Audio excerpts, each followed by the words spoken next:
성도의 선교적 회심이란 제목으로 조희선교회 대표로 계시는 손창남 선교사님 나오셔서 말씀을 전해 주십니다. 성경 봉독 사도행전 11장 1절에서 다 같이 일어나셔서 함께 봉독하겠습니다. 교독하겠습니다. 유대에 있는 성도들과 형제들이 이방인들도 하나님의 말씀을 받았다함을 들었더니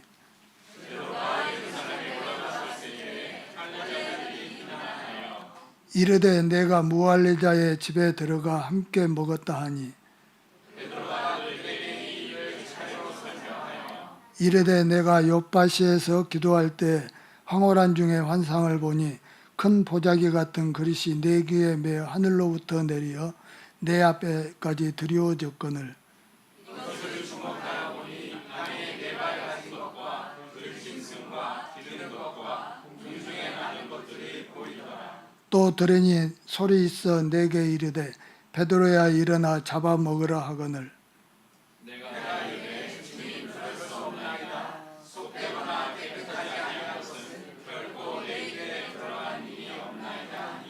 또 하늘로부터 두 번째 소리 있어 내게 이르되 하나님이 깨끗하게 하신 것을 내가 속되다고 하지 말라 하더라.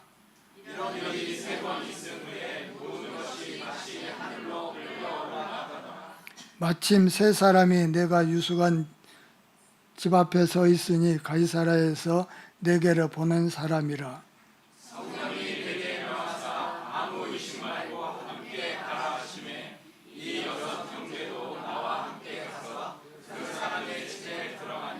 그가 우리에게 말하기를 천사가 내 집에 서서 말하되 내가 사람을 욥바에 보내어 베드로라 하는 시몬을 청하라.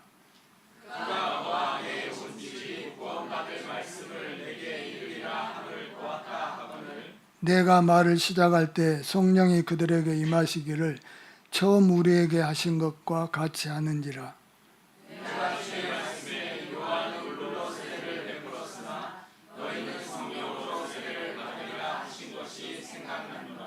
그런즉 하나님이 우리가 주 예수 그리스도를 믿을 때 주신 것과 같은 선물은 그들에게도 주셨으니 내가 누구이기에 하나님을 능히 맡겠느냐 하더라. 함께 읽겠습니다. 그들이 이 말을 듣고 잠잠하여 하나님께 영광을 돌려 이르되 그러면 하나님께서 이방인에게도 흉년한 예계를 주셨도다 하니라. 아멘. 손창남 선교사님 나오셔서 성도의 선교적 회심이란 말씀으로 말씀을 전해 주시겠습니다. 많은 은혜 받으시기 바랍니다.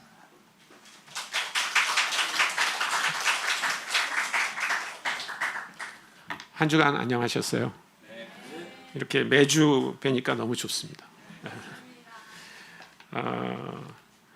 오늘 우리가 읽은 말씀을 보면 1절이 아주 기쁜 소식으로 시작하는 것을 볼 수 있습니다. 11장 1절에 보면 이렇게 기록이 되어 있어요. 유대에 있는 사도들과 형제들이 이방인들도 하나님의 말씀을 받았다함을 들었다. 여러분 이게 얼마나 기쁜 소식입니까? 여러분 하나님이 가장 기뻐하는 소식이 뭘까요? 이 세상에서. 이방인들이 하나님을 알지 못하던 상태에서 하나님을 알고 그 어둠 가운데서 빛으로 나오는 것, 그것이 하나님이 원하시는 거잖아요. 네, 지난주에 아마 제 설교를 들었던 분들은 아실 거예요. 그게 바로 하나님의 일이었잖아요. 하나님의 일. 그러면 사람들이 어떤 반응을 보여야 될까요? 예를 들면 우리는 교회에서 선교사를 파송해서 예멘으로 보냈는데 예멘에 있는 사람들이 수십 명이 예수를 믿었다. 그 소식이 전해지면 여러분들은 어떤 반응을 보이시겠어요? 약한 것 같은데. 네, 우리가 예전에 불렀던 그 복음성가 중에서 이런 노래가 있어요. 예수님 기뻐 춤추시네 열방이 주께 돌아올 때. 예수님 기뻐 노래하시네 열방이 주께 돌아올 때. 예. 그 찬송할 때 우리 얼마나 신나게 막 율동하고 그렇게 하면서 해요. 그런 반응이 보여져야죠. 그냥 여러분들처럼 할렐루야 이렇게 하면 안 되고 정말 하나님이 기뻐하시는 일이 벌어진 거잖아요. 여러분 성경에서 하나님의 기쁨을 표현한 여러 장이 있는데 그 중에서 제가 볼 때 제일 그 명확한 장은 누가복음 15장이 있어요. 누가복음 15장에는 예수님께서 세 가지 비유로 하나님이 기뻐하시는 일을 얘기했는데 그 한 가지 비유는 뭐예요? 100마리 양을 가지고 있는 목자가 한 마리 양을 잃어버릴 때 그 양을 계속해서 찾는다는 거예요. 나머지 99마리의 양을 우리에다 두고 그 잃어버린 양 한 마리를 찾기 위해서 산으로 강으로 들로 가서 찾아가지고 오면 어떻게 해요? 아 이제 찾았어 이게 아니라 온 동네 사람들을 모아놓고 잔치를 베푼다고 그랬어요. 내가 잃어버린 양을 찾았다. 10드라크마를 갖고 있었던 여자가 1드라크마를 잃어버렸어요. 그러면 어떻게 해요? 집안을 다 뒤지고 청소를 하고 그렇게 해서 찾아낸다는 거예요. 그걸요. 그렇게 하면 그냥 나 찾았어 그렇게 하는 게 아니라 어떻게 해요? 동네 사람을 다 모아놓고 잔치를 베푼다고 그랬어요. 두 아들이 있는 아버지가 있습니다. 큰 아들은 말도 잘 듣고 아주 효성스러운데 작은 아들이 허랑방탕하게 자기 재산을 다 갖다가 탕진하고 그리고 거지 같은 꼴로 돌아와도 아버지는 어떻게 해요? 그 아들을 받아들이죠. 그리고 잔치를 베푼다고 그랬어요. 여러분 하나님의 기쁨을 이것처럼 묘사하는 다른 데가 없어요. 그러니까 우리 여기 사도행전 11장 1절처럼 사도들과 형제들이 이방인들도 하나님의 말씀을 받았다함을 들었다면 신이 나서 찬송을 부르고 난리를 펴야 돼요. 그런데 2절과 3절에 이 사람들의 반응이 나오는데요. 이 반응은 너무나 슬퍼요. 뭐라고 그랬냐면 베드로가 예루살렘에 올라갔을 때 할례자들이 비난하여 이르되 내가 무할례 집에 들어가 함께 먹었다. 그러니까 여러분 지금 이 형제들 예수 믿는 사람들이에요. 이 형제들과 사도들의 관심은 뭐예요? 이방인들이 하나님께 돌아왔냐가 아니에요. 그 사람들이 우리와 같이 되었는가 되어지 않았는가 여기에 관심이 있는 거예요. 너무나 슬프죠. 그러자 베드로가 이 일을 차례대로 설명했다. 여러분 혹시 MBTI 검사들 해보신 적이 있죠? MBTI에 보면 S가 있고 N이 있습니다. 어떤 일을 지각할 때 차례대로 하나씩 지각하고 그렇게만 설명을 할 수 있고 이런 사람이 S예요. S. N은 그런 사람이 아닙니다. 1에서 10으로 갔다가 10에서 5로 갔다가 막 이렇게 공중공중 뛰어도 뭔가 이렇게 보이는 사람이에요. 그게 N이에요. 여러분 베드로는 S 같아요? 아니면 N 같아요? N이에요. N. 우리가 성경을 보면 베드로는 N이에요. 예를 들면 예수님이 무리를 쫙 걸었을 때 사실은 막 풍랑 일고 제자들은 다 죽겠다고 막 벌벌벌 떨고 있었어요. 근데 예수님이 멋져 보이는 상황이 아니잖아요. 그거는요. 자기네가 죽고 사는가의 문제인데 다른 제자들은 다 맨정신이었어요. 제정신이었어요. 근데 베드로만 제정신이 아니에요. 그래서 그게 멋져 보이니까 예수님께 나도 좀 예수님처럼 걷게 해주세요. 이렇게 말한 거예요. 근데 예수님도 약간 제정신은 아니셨던 것 같아요. 그 상황에서 베드로 보고 걸어라 이렇게 얘기한 거예요. 베드로가 걷다가 제정신이 드니까 어떻게 됐어요? 쑥 빠지는 거예요. 그러니까 이런 게 베드로예요. 베드로는 그렇게 차례대로 뭘 설명하고 그럴 수 있는 사람이 아닙니다. 본성적으로. 그런데 11장 4절에 보면 베드로가 그들에게 이 일을 차례로 설명해요. 차례로 설명해요. 영어로 orderly라는 말을 쓰는데요. orderly라는 말은 A, B, C, D 이런 식으로 차곡차곡 어떤 일이 일어난 날을 순차적으로 설명하는 걸 말합니다. 그래서 5절부터 17절까지 어떤 일이 일어난지를 쭉 얘기하고 있어요. 근데 재밌는 것은 이 5절부터 17절까지 있는 상황이 그 얘기가 10장 1절부터 48절에 걸쳐서 기록되어 있다는 거예요. 그 얘기를 다시 또 쓰고 있습니다. 저는 그 성경 읽을 때 이렇게 다 일어나서 읽는지 몰랐어요. 그래서 지난주에는 2절밖에 안 됐기 때문에 아무 문제가 없었습니다. 근데 오늘 전부 일어나서 읽는데 저도 힘들더라고요. 그래서 사실 원래는 제가 10장 1절부터 11장 18절까지 읽으려고 그랬거든요. 그 오늘 다 일어나서 그거 읽었으면 아마 중간에 쓰러지는 사람도 있었을 것 같아요. 예. 근데 여러분 10장 1절부터 48절까지 한 이야기가 나와 있습니다. 한 이야기. 그 이야기가 뭐냐면 베드로가 고넬료를 만나서 이방인 고넬료에게 예수님이 죄 사하기 위해서 십자가에 돌아가셨다는 복음을 전하는 얘기예요. 그 얘기 하나뿐이에요.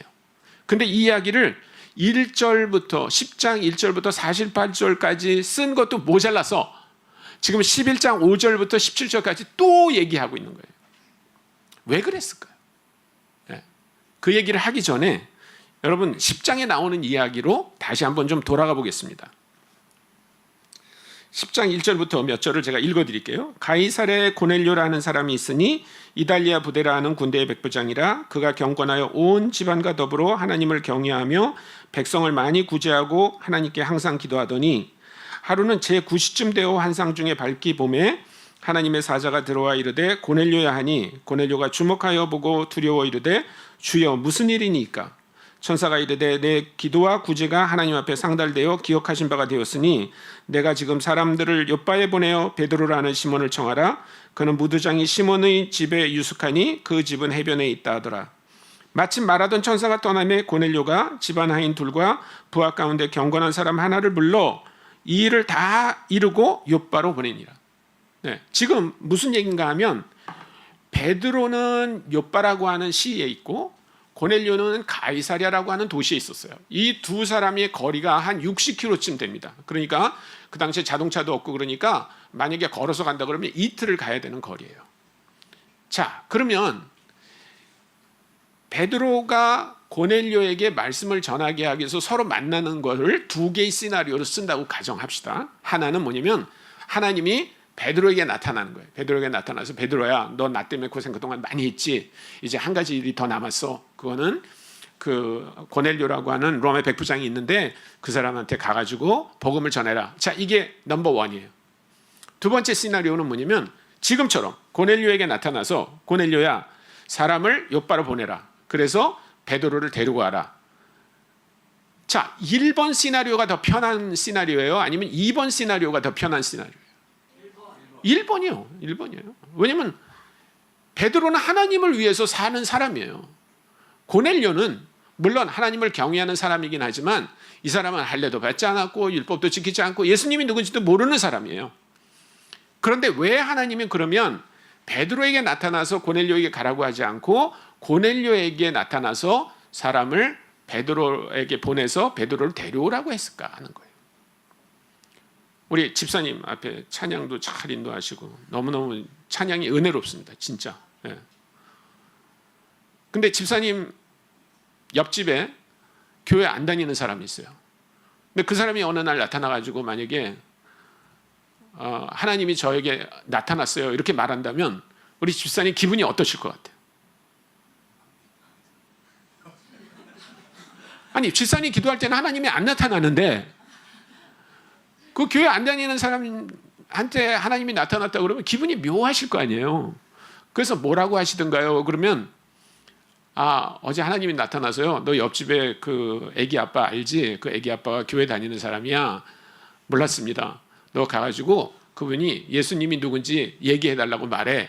이렇게 얘기했다고 합시다. 그러면 집사님이 속으로 이렇게 생각하실 거예요. 아니 하나님이 나한테 나타나가지고 옆집에 그 교회 안 다니는 사람한테 가서 복음을 전해라. 이렇게 말씀하셔야지. 이게 뭔가 뒤바뀐 것 같지 않아요?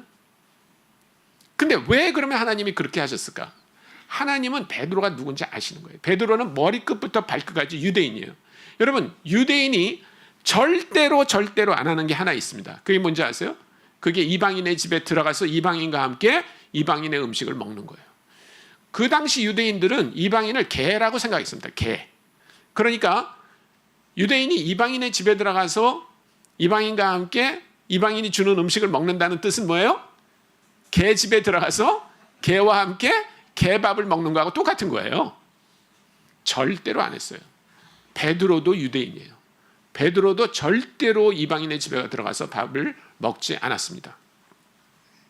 그래서 하나님을 포기한 거예요. 왜냐하면 하나님이 만약에 베드로에게 나타나가지고 베드로야 너 고넬료라고 하는 사람의 집에 가서 복음을 전해라. 그러면 틀림없이 베드로가 물어봅니다. 뭐라고 물어보면 그 사람 할례 받았나요? 할례받지 않았다. 그러면 뭐라 그럴까요?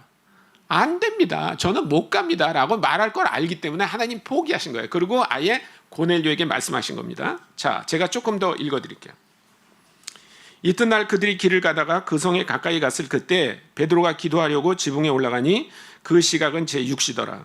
그가 시장하여 먹고자 하며 사람들이 준비할 때 황홀한 중에 하늘이 열리며 한 그릇이 내려오는 것을 보니 큰 보자기 같고 네 귀를 메어 땅에 들이웠더라.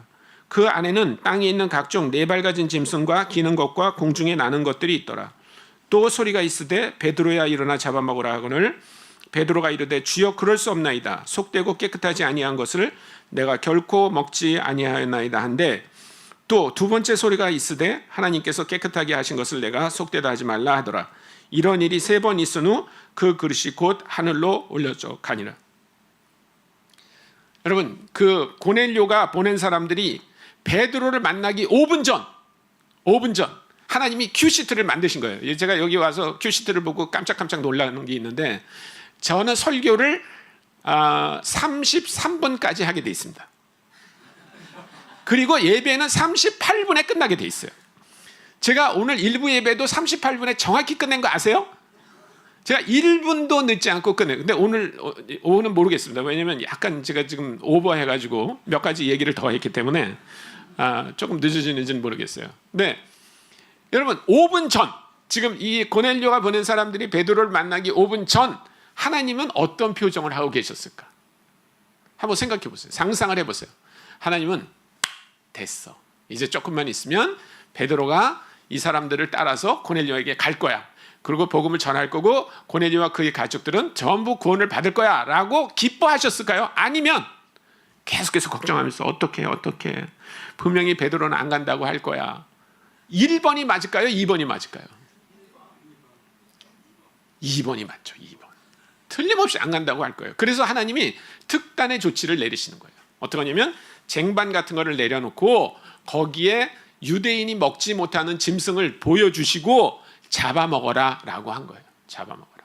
그런데 우리의 주인공 베드로는 우리를 실망시키지 않습니다.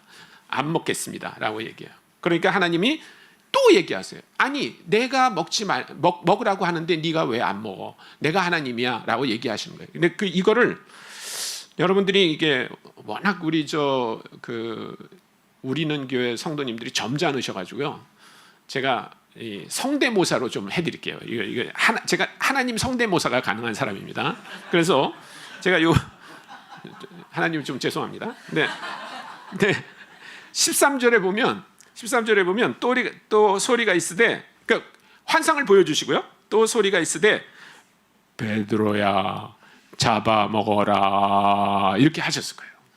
아니 틀림없이. 그런데 베드로가 거기다가 뭐라고 그러냐면 주여 그럴 수 없나이다.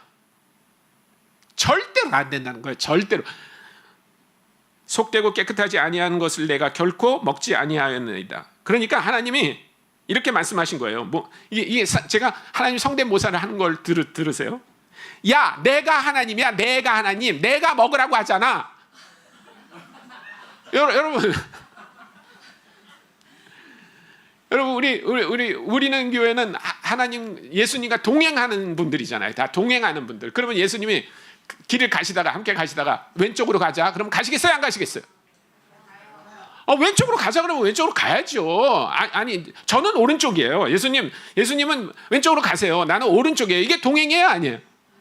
동행 아니에요. 이거 동행 아니에요. 동행이라는 말은 왼쪽으로 가자 그러면 왼쪽으로 가는 거고, 오른쪽으로 가자 그러면 오른쪽으로 가는 거고, 먹자 그러면 먹는 거고, 먹으라 그러면 먹는 거예요. 그게 동행이에요. 예? 기가 막히잖아요. 하나님이 기가 막혀가지고, 야, 내가 하나님이야. 내가 하나님. 예? 내가 먹으라고 그러는데 너 안 먹어. 예. 그래도 안 먹어요. 그래도 안 먹어. 그러니까 보제이가 하늘로 올라갔어요. 또 내려왔어요. 또 다시 시작합니다. 다시 잡아 먹어라. 베드로가 안 먹겠다고 그래요. 그러니까 또 하나님이 내가 하나님인데 너 왜 안 먹어? 내가 먹으라고 하잖아 라고 얘기해요. 그리고 그 보제이가 하늘로 올라갔어요. 또 내려왔어요. 이렇게 3번을 했다는 겁니다. 3번. 대단하죠. 그리고 5분 딱 지나서 고넬료가 보낸 사람들이 베드로한테 왔어요. 그래서 고넬료라는 사람이 당신을 초청합니다. 그러니까 안 물어보는 거예요. 안 물어보는 거예요. 그 사람 할례 받았냐 안 받았냐? 안 물어봐요. 아, 하나님이 나한테 이방인의 집에 가라고 하셨구나. 그래서 갔다는 거예요. 그런데 10장 28절을 보십시오. 참, 우리 주인공 베드로는 아주 일관성이 있습니다. 일관성. 뭐라 그러냐면 이렇게 그 고넬료의 집에 들어갔을 때 이르되 유대인으로서 이방인과 교제하며 가까이 하는 것이 위법인 줄은 너희도 알거니와. 참 대단하죠. 예. 그러니까 이렇게 말한 거예요. 원래 제가 여기 오면 안 되거든요. 이렇게 말하는 거예요. 참 훌륭하죠. 예. 그런데 고넬료가 당신을 하나님이 나에게 보내셔서 뭔가 하실 말씀이 있다고 나에게 말씀하셨습니다 라고 얘기하니까 베드로가 얘기해요. 43절에 보면 그에 대하여, 예수 그리스도에 대하여 모든 선지자가 증언하되 그를 믿는 사람들이 다 그의 이름을 힘입어 죄사함을 받는다 하였느니라. 베드로가 이 말을 할 때 성령이 말씀 듣는 모든 사람에게 내려오시니 베드로와 함께 온 할례 받은 신자들이 이방인들에게도 성령 부어 주심으로 말미암아 놀라니 이는 방언을 말하며 하나님 높임을 들음이로라. 이에 베드로가 이르되 이 사람들이 우리와 같이 성령을 받았으니 누가 능히 물로 세례 베풀물 금하리하고 명하여 예수 그리스도의 이름으로 세례를 베풀라 하니라. 그들이 베드로에게 며칠 더 머물기를 청하니라. 이렇게 해서 고넬료와 그의 가족들이 전부 예수 믿었다는 얘기를 차례대로 설명했다는 거예요. 차례대로. 그랬더니 그 말을 다 듣는 성도들이 11장 18절에 이제 다음과 같이 대답합니다. 여기를 같이 읽도록 하겠습니다. 18절입니다. 시작. 그들이 이 말을 듣고 잠잠하여 하나님께 영광을 돌려 이르되 그러면 하나님께서 이방인에게도 생명 얻는 회개를 주셨도다 하니라. 네. 여러분, 그래서 10장에 나오는 사건을 많은 사람들이 뭐라고 부르냐면 고넬료의 회심 사건이라고 그래요. 고넬료의 회심 사건. 그런데 우리 선교사들은 그것을 고넬료의 회심 사건이 아니라 베드로의 회심 사건이라고 얘기합니다. 베드로는 여전히 모든 사람들은 다 유대인처럼 할례를 받아야만 된다고 믿고 있었어요. 근데 그게 아니라고 하는 것이 깨지는 순간, 이것이 고넬료의 회심입니다. 그런데 그것만으로 부족해요. 그래서 11장에서 다시 이 이야기를 하는데 그거는 누구를 위한 거예요? 사도들과 교회 안에 예루살렘 교회에 있었던 사도들과 형제들을 위해서 하는 것입니다. 저는 34년 전에 그 수원에 있는 한 교회에 파송을 받아서 선교사로 갔는데 파송을 받을 때까지만 해도 얼마 전까지만 해도 저는 어떻게 생각했냐면 파송을 받을 때 나만 선교사로 헌신하면 된다고 생각했어요.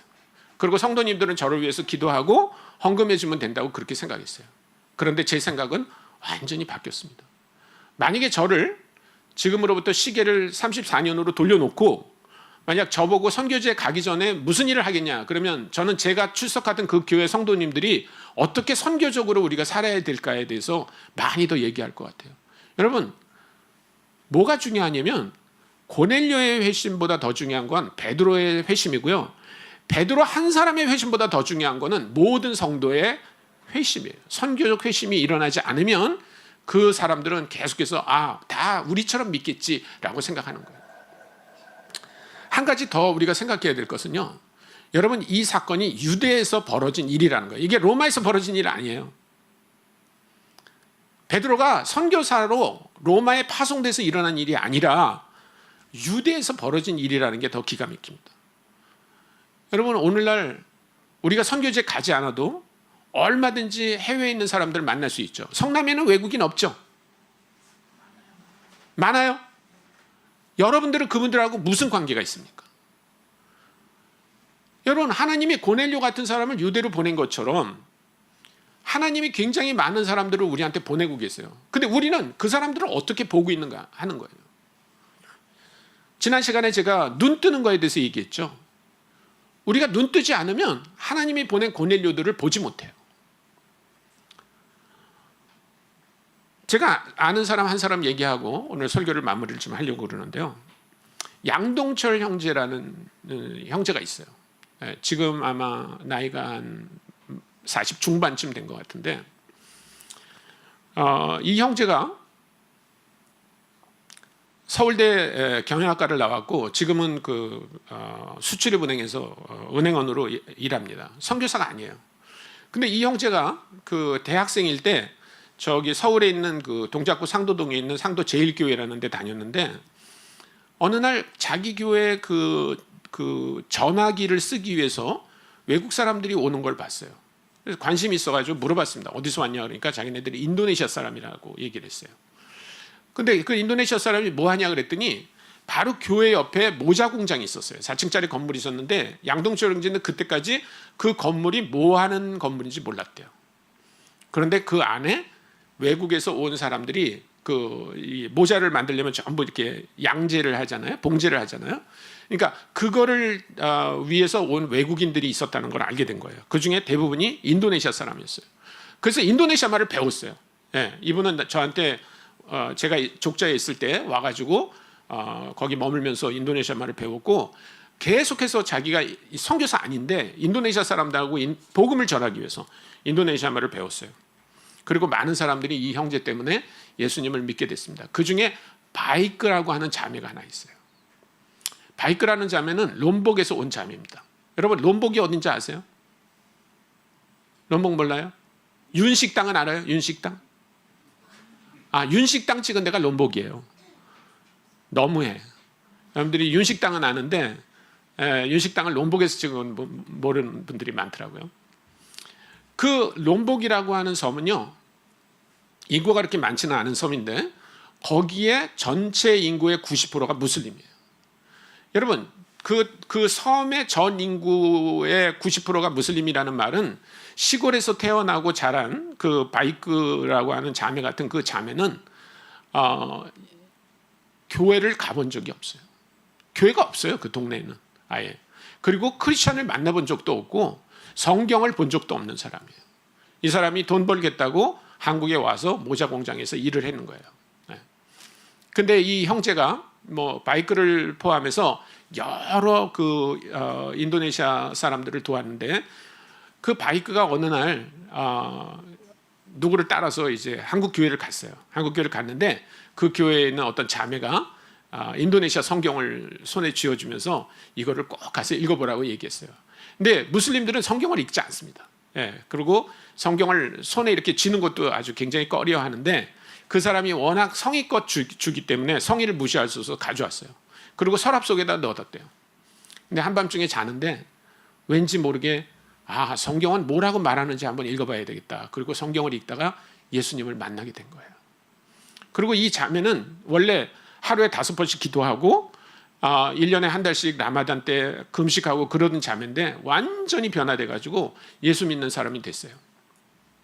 나중에 이 자매는 스리랑카에서 온 형제하고 이제 결혼합니다. 결혼해가지고 지금은 스리랑카에 가서 이제 사역자로 그렇게 사역을 하고 있는데 이 양동철 형제가 이 자매한테 이제 카톡을 보내가지고 당신이 어떻게 예수 믿게 됐는지 그 과정을 책으로 좀 내면 좋겠다. 그래가지고 써달라 그러니까 이 자매는 컴퓨터가 없어요. 그래가지고 손글씨로 이렇게 한 장씩 써서 보내면 그거를 이제 양동철 형제가 번역을 해가지고 책으로 냈어요. 바이크 이야기라는 책이 있습니다. 혹시 여러분들이 기회가 되면 책을 꼭 한번 읽어보시기 바랍니다. 바이크 이야기라는 책인데 그 책을 이제 출간을 했습니다. 그래서 출간을 하고 출간 기념으로 이제 우리가 양동철 형제를 초청해가지고 여러 사람들 앞에서 자기가 본 바이크 자매에 대해서 또 이렇게 얘기하는 시간이 있었어요.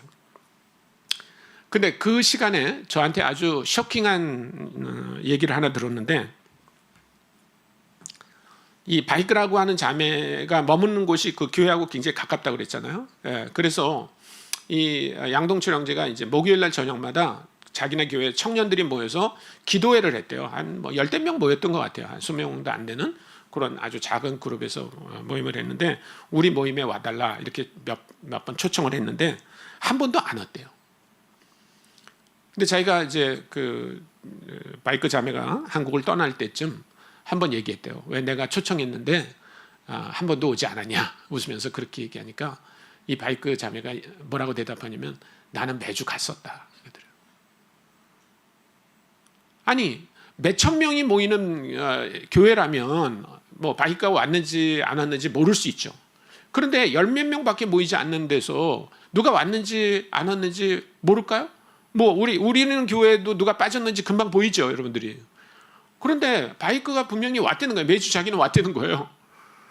그래서 양동철 형제가 나는 본 적이 없다.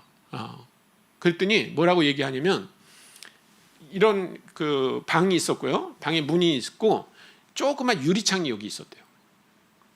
근데 그 자매가 감히 문을 열고 들어오지 못하고 그 유리창으로만 이렇게 들여다봤다는 거예요. 예수 믿는 사람들은 도대체 어떻게 찬양하고 기도하는가. 감히 들어오지를 못하고. 예. 그리고 자기는 돌아가고 또 다음 주가 되면 또 와서 그렇게 사람들을 쳐다보고 돌아가고 했다는 거예요.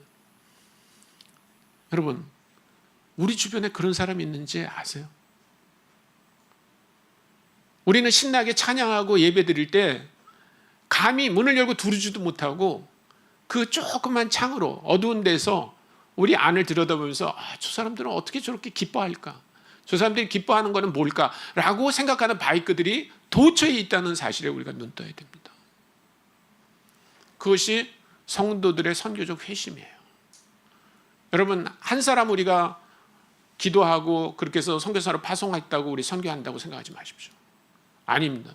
우리 모두가 여기 예루살렘에 있는 성도들 같이 어느 날 그러면 그 사람들은 그 사람들 방식으로 예수 믿게 하셨군요 라고 하면서 우리가 선교적 회심이 일어난다면 우리 주변에 와 있는 많은 사람들에게 관심을 가질 수 있어요. 여러분, 하나님께서 고넬료를 유대로 보내셨다는 사실을 기억하십시오. 많은 외국인들이 성남에 와 있는 이유는 뭐예요? 그것은 아마도 우리는 교회를 통해서, 여러분들을 통해서 그들이 주님께 나오게 하기 위해서 그렇게 하셨을 거라고 믿습니다. 우리 한번 기도했으면 좋겠어요. 한 1분 정도 시간을 드릴 테니까 오늘 하나님이 말씀하신 그것을 잘 들으시기 바랍니다. 우리는 고넬료의 회심도 중요합니다.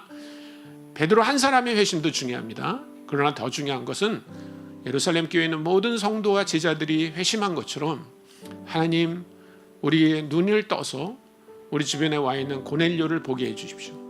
하나님, 우리의 눈을 떠서 제2의 바이크, 제3의 바이크가 나올 수 있게 해주십시오. 하나님, 우리를 사용해 주십시오. 우리가 그들에게 복음을 전하지 않는다면 그들은 어쩌면 유리창으로 계속 지금도 우리를 쳐다보면서 감히 들어오지 못하고 그리고 계속 주님 밖에 있을지도 모른다는 사실을 기억하시고 하나님, 나에게 오늘 선교적 회심이 일어나게 해주십시오 라고 기도했으면 좋겠어요. 우리가 한 1, 2분 기도한 다음에 제가 마무리하는 기도를 하겠습니다. 함께 기도하겠습니다.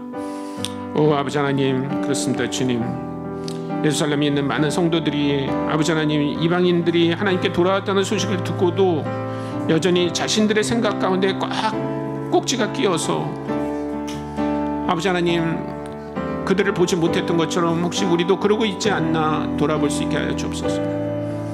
아버지 하나님, 이것이 로마에서 일어난 일이 아니라 유대에서 일어난 일이라는 사실을 기억하게 하시고 하나님께서 우리에게 보내주신 고넬료들을 볼 수 있게 하여 주옵소서. 우리 영적인 눈이 뜨여지게 하여 주옵소서.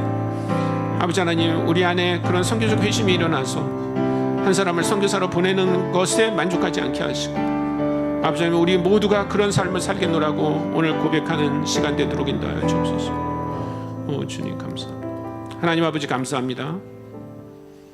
오늘 이 사도행전 11장에 나타난 사건을 보면서 우리의 모습을 돌아보게 하여 주옵소서. 아버지 하나님, 혹시 우리는 마치 예루살렘에 있는 성도들 같이 그런 모습을 하고 있지는 않은지 돌아보게 하여 주옵소서. 아버지 하나님, 고넬료가 복음을 듣기 위해서 넘어가야 하는 그 산들이 바로 우리라는 사실을 기억하게 하여 주옵소서. 하나님께서 우리에게 고넬료들을 보내주셨는데 그들은 감히 문 열고 우리 가운데 들어오지 못하고 창문으로 바라보고 있을 때 아버지 하나님, 우리가 그들을 잊어버리고 살지 않게 하여 주옵소서. 아버지 하나님, 성남에도 많은 외국인들을 보내주신 이유는 우리는 교회 같은 교회들이, 우리는 교회 같은 교회의 성도들이 그들에게 다가가서 복음을 전하고 그들이 거듭나는 일을 우리가 기뻐해야 되는 것처럼 아버지 하나님, 우리의 삶이 그렇게 거듭나는 회심이 일어나게 하여 주옵소서. 감사드리며 예수 그리스도의 이름으로 기도했습니다. 아멘.